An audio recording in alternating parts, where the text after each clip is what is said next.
Од вчера официјално започна 9-то издание на манифестацијата Петровденски конаци во организација на општина Кочани и Центарот за култура Бели Мугри.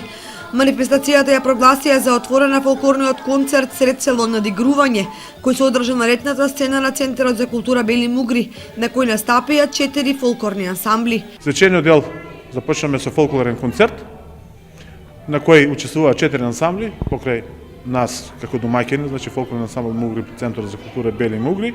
Гостуваат културно-уметничкото друштво Јане Сандански при Домот на културата Јане Сандански од Пешчево, Злетовски рудар при Домот на култура Злетовски рудар и културно-уметничкото друштво Ефтим Каранов од Кратово во состав на Домот на културата Лазар Софијанов. За денеска на програмата е планиран детскиот фестивал Музички бранувања, а во четврток изложба под наслов Ликовен перформанс Минато. Богата културна манифестација е исполнета со наразлични културни настани во кои кочанчани ќе уживаат во наредните 12 дена.